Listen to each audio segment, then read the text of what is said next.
जय हिंद एवरीवन। अगर आप पूरे भारत में किसी भी राज्य से हो, चाहे आप मेल हो या फीमेल हो, अगर आप तैयारी कर रहे हो नेवी की, अगर आपका सपना है इंडियन नेवी में जाने का और वो भी परमानेंट जॉब में जाने का, तो दोस्तों आज की वीडियो आप सभी के लिए बहुत ज़्यादा फ़ायदेमंद रहने वाली है। आज हम बात करेंगे इंडियन नेवी फायरमैन में वैकेंसी निकली है, जिसमें वैकेंसी बहुत सारे पदों पे है भाई। बहुत अच्छी गुड न्यूज़ आप सभी के लिए रहने वाली है। आप सभी बोलते रहते हैं कि भैया ऐसी वैकेंसी लेकर आया करो जो परमानेंट होती है, तो कुछ दिनों से मैं सारी वैकेंसी ऐसी लेके आ रहा हूँ जो सारी परमानेंट वैकेंसी होती है, चाहे नेवी की हो, चाहे एयरफोर्स की हो, चाहे इंडियन आर्मी की हो। और अदर वैकेंसी के बारे में कम वीडियो बनाता हूँ, आप सभी को पता भी है। और मैं तो ग्रुप सी की वैकेंसी भी ऐसी लेके आ रहा हूँ जो परमानेंट आ रही है आजकल, ठीक है। जैसे भी पुणे में वैकेंसी चल रही है, उसके बाद एक वैकेंसी और चल रही है, और जबलपुर में ट्रेडमैन की वैकेंसी चल रही है। तो मतलब बहुत सारी वैकेंसी ऐसी चल रही है जो आपकी परमानेंट रहने वाली है। तो दोस्तों अगर आप इनमें फार्म भरना चाहते हो, बिल्कुल फार्म अप्लाई कर सकते हो। जिस आज वैकेंसी के बारे में बात करेंगे, इसमें आपकी क्वालिफिकेशन मिनिमम 10वीं पास रखी गई है। अगर आपकी 10वीं पास भी है तो भी आप इसमें फार्म भर सकते हो। कुक वाले भी फार्म भर सकती है, ड्राइवर के लिए भी वैकेंसी है, फायर के लिए भी वैकेंसी है। इसमें बहुत सारे पदों पे वैकेंसी है दोस्तों। बहुत अच्छी गुड न्यूज़ आप सभी के लिए आने वाली है। तो हम चलते हैं वीडियो की ओर, और पूरी वीडियो में आपको पूरी जानकारी स्टार्टिंग से लास्ट तक बताऊंगा। अगर आपको मुझसे बात करनी है, आपका कोई क्वेश्चन है, तो आप सीधा मुझे इंस्टाग्राम पे मैसेज या कॉल कर सकती हो। लिंक चलिए दोस्तों वीडियो में बढ़ती है आगे की ओर। जैसे Indian navy civilian entrance test में वैकेंसी निकाली गई है, ये इंडियन नेवी की वैकेंसी रहेगी, जिसमें ऑल इंडिया कैंडिडेट जो है फॉर्म अप्लाई कर पाएंगे, ऑल इंडिया कैंडिडेट। और ये परमानेंट वैकेंसी रहने वाली है दोस्तों। तो वीडियो में आगे बढ़ती है, सारी जानकारी आपको A to Z मिलेगी। इसके फॉर्म भरने स्टार्ट हो जाएंगे 20 जुलाई से, लास्ट डेट रहेगी 2 अगस्त।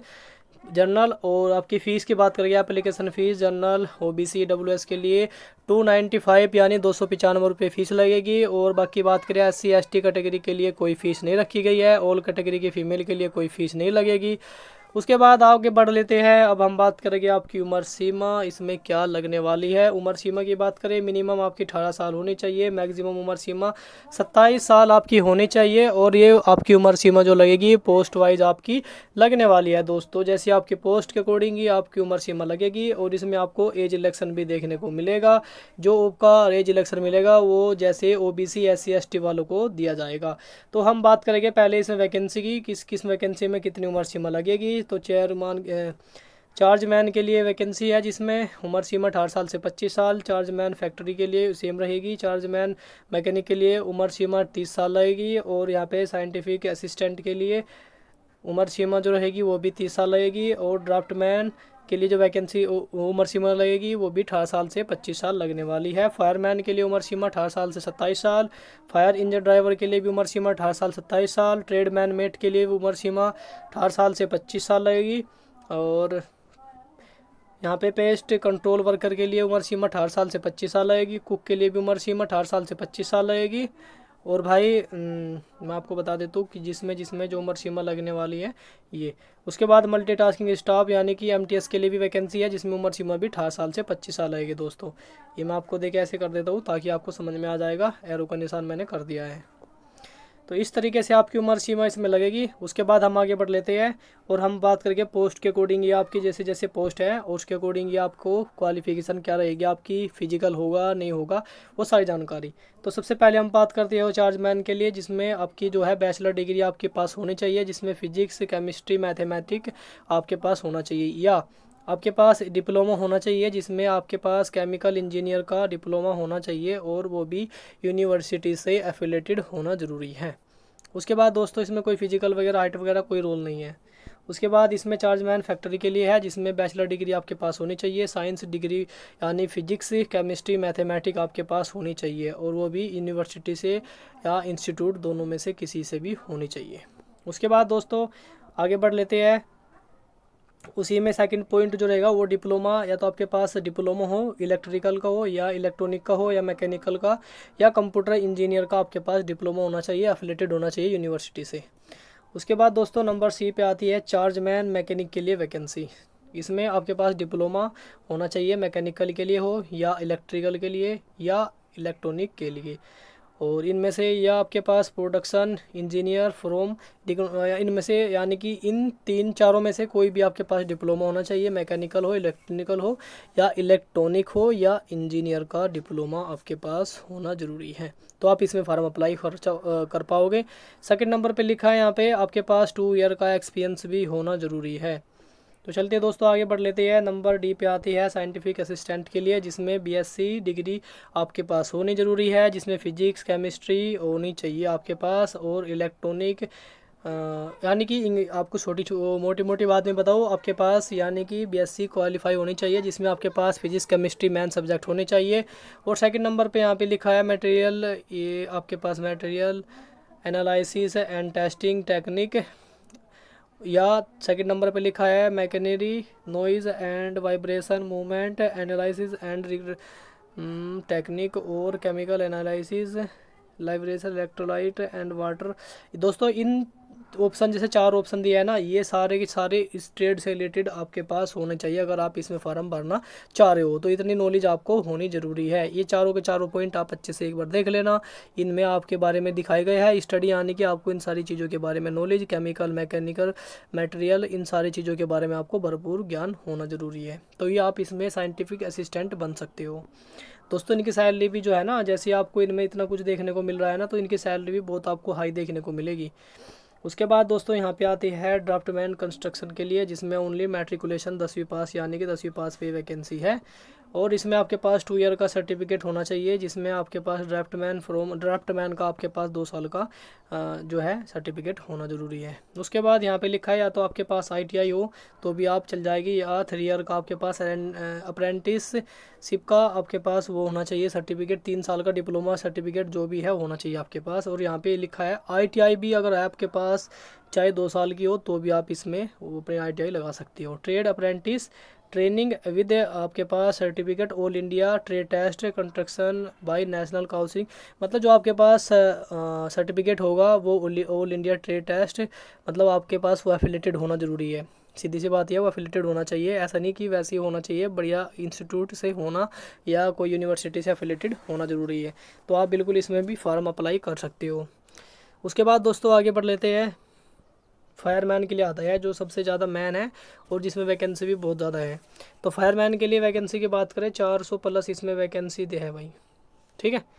चलिए दोस्तों अब बढ़ते आगे, इसमें लिखा है आपके 12th पास आपके पास होनी ज़रूरी है, और इसमें 12th के बाद आपके पास बेसिक फायर फाइटिंग कोर्स आपके पास होना चाहिए, फायर फाइटिंग कोर्स आपके पास होना ज़रूरी है।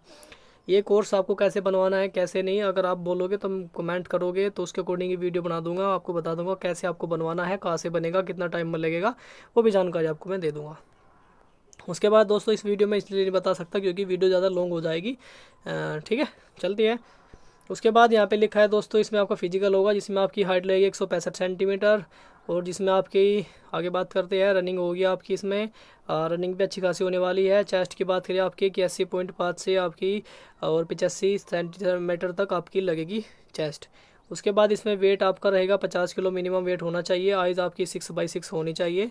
अब आप बात करते हैं एंडोरेंस टेस्ट जो होगा आपका, ये हार्ड है थोड़ा सा, जिसमें आपको 63.5 किलोग्राम यानी कि 63.5 किलोग्राम आपको वज़न लेके 183 मीटर दौड़ना है, वो भी 96 सेकंड में, ठीक है, आपको कंप्लीट करना है।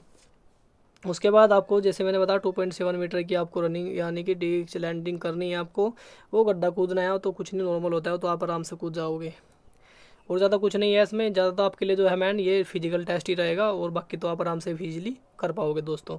उसके बाद आगे बढ़ लेते हैं, इसमें नेक्स्ट वैकेंसी है जो ड्राइवर के लिए, जैसे मैंने आपको बताया कि ड्राइवर के लिए भी वैकेंसी है, जिसमें 12th पास और मोटर वाइक आपके पास हैवी लाइसेंस होना चाहिए, और आपको एक्सपीरियंस भी होना चाहिए। और फिजिकल इसमें भी आपका सेम रहेगा, इसमें भी फिजिकल जो प्रक्रिया है वो बताने की ज़रूरत नहीं है, सेम ऊपर वाली बिल्कुल सेम इसमें फिजिकल प्रक्रिया आपको देखने को मिलेगी। देखो यहाँ पे भी लिखा है फिजिकल प्रक्रिया आपकी जो है इसमें सेम रहेगी, कोई ज़्यादा कुछ भी नहीं है। लॉन्ग जंप हो जैसे भी गड्ढा कूदना, फिजिकल वो रहेगा आपको 63.5 किलो वजन लेके 183 मीटर दौड़ना है, 96 सेकंड में कंप्लीट करनी है, वो सब रहेगा भाई। फिजिकल आपको करना होगा, फिजिकल अगर आप फिजिकल में फेल हो जाते हो तो फिर तो भाई बिल्कुल फेल ही हो जाओगे। उसके बाद ट्रेडमैन मेट के लिए है, जिसमें 10th पास पे वैकेंसी है ओनली, सर्टिफिकेट आपके पास होना ज़रूरी है, जो आपके पास या तो आपके पास ITI होनी चाहिए या आपके पास सर्टिफिकेट होना चाहिए ट्रेडमैन मेट का। उसके बाद या यहाँ पे लिखा ITI होनी चाहिए, तो दोनों में से कोई भी हो। उसके बाद नेक्स्ट है पोस्ट कंट्रोल वर्कर के लिए, जिसमें ओनली मैट्रिकुलेशन पास रखी गई है। और आपको हिंदी की नॉलेज होनी चाहिए, यहाँ पे लिखा है हिंदी, और हिंदी लैंग्वेज की आपको अच्छी खासी नॉलेज होनी चाहिए। कुक के लिए भी वैकेंसी है, जिसमें 10वीं पास प्लस आपको 1 ईयर का सर्टिफिकेट होना चाहिए। ट्रेड से रिलेटेड एक्सपीरियंस होना जरूरी है। खाना बनाना आपको आना चाहिए। अगर सर्टिफिकेट है तो अपना सर्टिफिकेट भी लगा सकती है, नहीं है तो अगर खाना बनाना आता है, एक्सपीरियंस है आपको, तो बिल्कुल आप फॉर्म भर सकते हो। उसके बाद MTS के लिए है, ये भी 10वीं पास से वैकेंसी है, और आप चाहो तो इसमें अपनी ITI भी लगा सकते हो। टेक्निकल इंस्टीट्यूट ITI पास भी आप हो सकते हो। दोनों में से यहाँ पे लिखा है और में दोनों में से कोई भी लगा सकते हो। 10वीं पास पे भी भर सकते हो, ITI से भी भर सकते हो, वो आप पर डिपेंड करता है आप किस तरीके से फॉर्म भरना चाह रहे हो। तो दोस्तों इन सारी ट्रेड के बारे में मैंने आपको बता दिया किन किन ट्रेडों पे वैकेंसी निकाली गई है, अच्छे से आपको समझा दिया। कोई आपको डाउट नहीं रहना चाहिए मन में, कोई भी आपके मन में कोई क्वेश्चन वगैरह नहीं रहना चाहिए। अच्छे से आपको मैंने पूरी बात समझा दी। अब हम बात करेंगे आपकी एज इलेक्शन के बारे में। एज इलेक्शन आप किन किन को दिया जाएगा। तो SC ST वालों को 5 साल का दिया जाएगा, 5 साल की छूट दी जाएगी। उसके बाद OBC वालों को 3 साल की छूट दी जाएगी। PWBDS वालों को 10 साल की छूट दी जाएगी, जो है OBC में आते हैं। ESM वालों को छूट दी जाएगी, जो पीरियड ऑफ मिलिट्री सर्विस है उनको 3 साल प्लस छूट और दी जाएगी। और स्पोर्ट्स पर्सन को 5 साल की छूट दी जाएगी। SC ST वालों को 10 साल की छूट दी जाएगी। जनरल में आती है, OBC में आती है स्पोर्ट्स पर्सन, तो उनको 5 साल की, SC ST में 10 साल की छूट फिक्स है। उसके बाद आगे बढ़ लेते हैं, जिसमें ये सब कुछ है। हाँ अब एज इलेक्शन हो गया। उसके बाद आगे बढ़ लेते हैं, हम बात करेंगे एग्ज़ाम पैटर्न के बारे में। तो उसके बाद आपका ये तो मर्सीमा में छूट हो गई, जो मैंने आपको समझा दिया अच्छे से।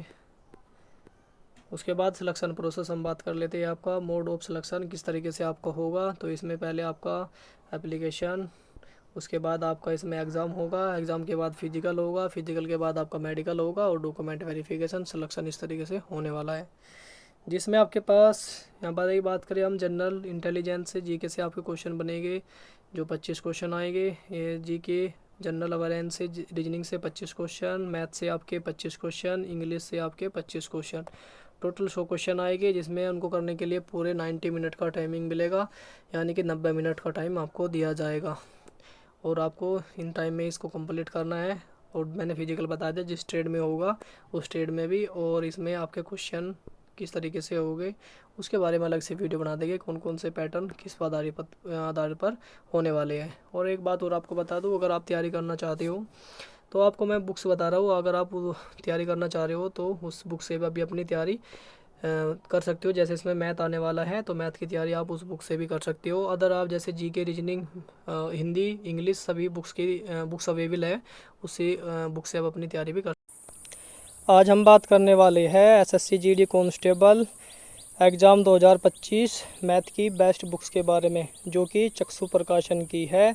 इस बुक्स के बारे में आज मैं आपको बताने वाला हूँ। अगर आप इससे तैयारी करना चाहते हो दोस्तों, SSC GD की जो नई वैकेंसी आने वाली है, तो इस बुक से आप अपनी तैयारी को बेहतर बना सकते हो, यानी कि बेस्ट बना सकते हो। अगर आपको इस बार एग्ज़ाम क्वालिफाई करना है दोस्तों, इसमें आपको हर एक टॉपिक चैप्टर वाइज देखने को मिल जाएगा, और पूरी PDF आप सभी के सामने है।